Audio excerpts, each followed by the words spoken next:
If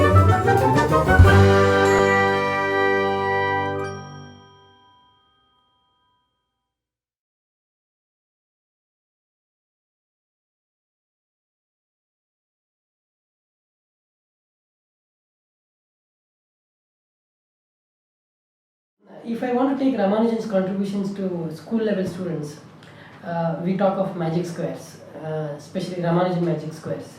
Could you please elaborate on the number theory? Oh yeah, no, that's very mysterious. The magic squares, of course, have always had a lot of meanings in different cultures because somehow there is a lot of symmetry and I guess a lot of surprisingly somewhat serious mathematics also hidden. Not clear why. Okay, not only Chinese, other cultures. Even Indian culture had, they had symbolic meanings for the magic square. They had spiritual meanings in various types of squares. Now, when someone like Ramanujan started doing this, he would reveal some mathematics.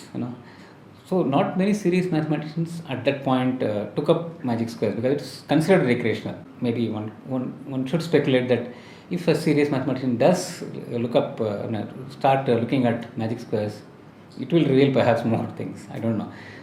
Somehow it happened. We can never explain why Ramanujan studied this or studied that. Is only thing we can see that his style of doing things were because I guess the paper was very expensive, so you have to write on a slate and erase. So you'll work out things and then write down the final result, right? So you discovered many beautiful things which you'll just note down, and often you'll note down a very special case of that. And a lot of people think that he may not have had a proof, but as Bruce Burnt says, that he would be able to make up a proof most of the cases, most of the times. But it's just that the style was that, and it was also those results are for himself. So in that sense, to satisfy himself, he might have worked on magic squares and found that there is interesting mathematics there. It's still mysterious why magic squares should have so much mathematics. Could you please comment on some contributions in modern times post Ramanujan? Oh yes, that's very important. See, what happens is a lot of people think that after Ramanujan, if you ask them to name a mathematician, it's Ramanujan, Indian mathematician. Nobody else. And otherwise, old ancient mathematicians like Bhaskaracharya and so on.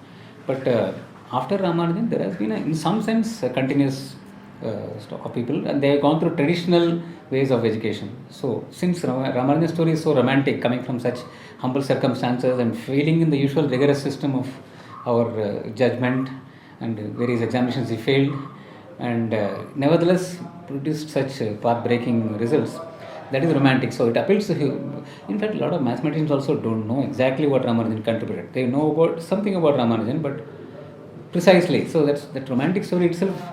So in that sense, the few years after Ramanujan, number of mathematicians who did very well and established their names, they worked on similar things to Ramanujan in some sense, analytic number theory, this kind of like, for example, Professor Chawla, Sarvadaman Chawla was there, Pillai, Meenakshi Sundaram.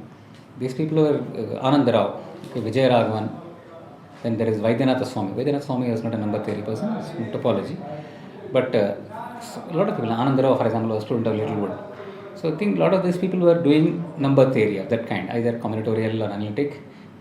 Later, of course, you have people like Harish Chandra.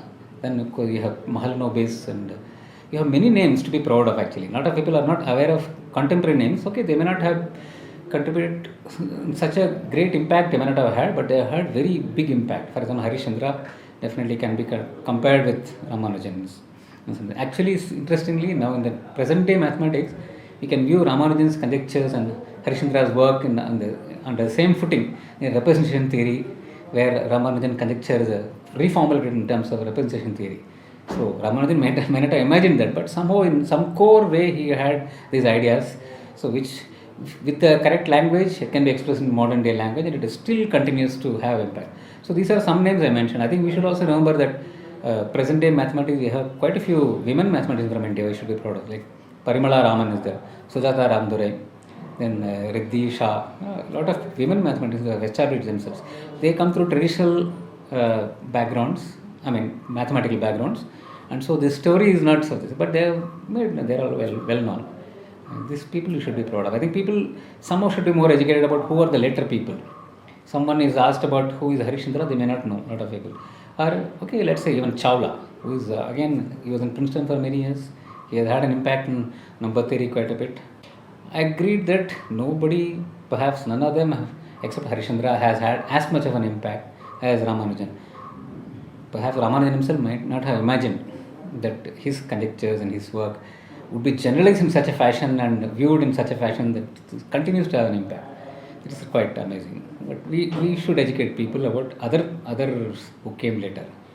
And present day mathematics, you see the present day scenario, you have people like Narasimhan, Seshadri, Ramanan, Raghunathan. These are all big names, and of course now you see persons of Indian origin in the US and so on who have been doing well, like Manjul Bhargava getting the Fields Medal, and also other people, Akshay Venkatesh, based in Australia. The thing is, somehow this influence of Ramanujan has been there in a romantic way. So a lot of people have taken up mathematics for that reason. Later they might have branched out to other things which Ramanujan never did. For example, Ramanujan never did anything other than number theory in some sense. Modular forms is his strength. He must have had a theory of modular forms. But he never, to formulate a theory of modular forms, you should know complex analysis. And according to Hardy, Ramanujan did not know Cauchy's theorem. How does such a person contribute so much? It's not clear. He had his own way of theorizing things. That's what. So he's a phenomenon. He is an enigma. That's no doubt about it.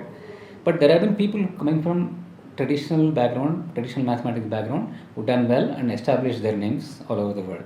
I think we should perhaps educate people about common people. I think it is obvious in the sense that when you come from conventional route, so you focus on one area. So definitely their works will be in that particular narrow area. It not be so. See, conventional background in the sense that you go through a certain. Nowadays it's much more difficult to be an expert in many areas. Unlike the Renaissance period or various other periods when you had people who are doing, Euler was there doing a lot of things, they're doing Gauss. That kind of thing is almost impossible now to be universally seen. Nevertheless, all the good mathematicians are at least experts in more than one area. Otherwise, you don't really deeply contribute. So traditional background only in the sense of going through the usual formal university education and you've done well in that, not failing through the system like that. So in that sense, but I think in that sense, I don't think Ramanujan was also so wide or something. It's just that his contributions have had such impact, but it's not as though so many subjects he did. So, Professor, Ramanujan is considered by many to be part of the big league of mathematicians like Euler, Jacobi. What are your comments? Yeah, I think this is Hardy who thought of Ramanujan in the same league as Euler and Jacobi. In fact, I think he was thinking of his real inventiveness, more of his originality of the results rather than, And there is one more reason. I think both of them, all three of them, were interested in algebraic identities, things like Q-series identities. That inventiveness, originality was a common trait for all three of them. Actually, it's interesting because also Hardy didn't think of Ramanujan as a theory builder, because he didn't go through a traditional way of learning Cauchy's theorem and things like that. So he probably thought of just originality of his results, but not something somebody as a theory builder, Ramanujan as a theory builder. But interestingly enough, Selberg says that had he had a conventional background, he might have become a theory builder. Ramanujan might have, because he speculated that perhaps he had in his own way a theory of modular forms. That's what I would say.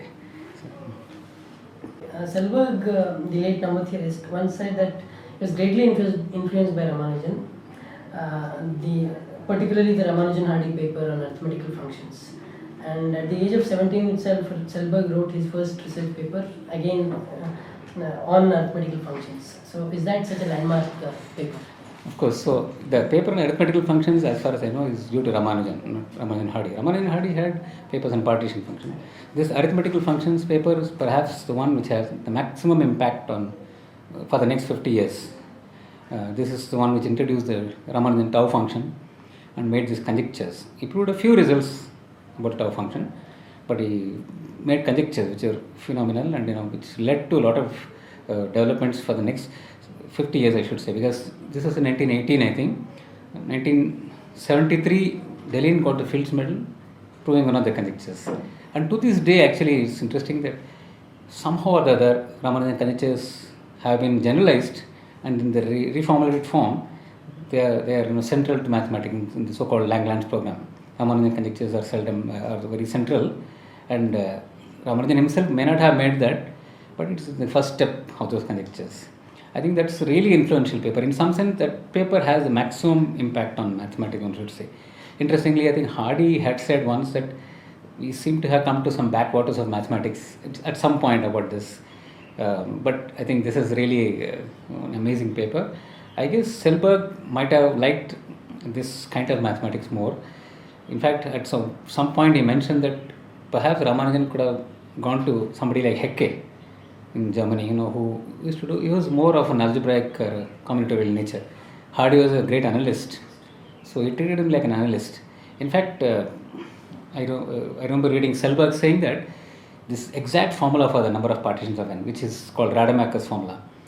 In his very first letter, Ramanujan had written a formula which is not exact, but it could be leading to such a formula. When Hardy read it, and when Ramanujan was in UK, they wrote a paper where it is an asymptotic formula. So somehow Selberg holds Hardy responsible for not having an exact formula. He says his inclinations were more analytic, so it could have probably Ramanujan could have done possibly even better in somebody like Hecke who had similar interests.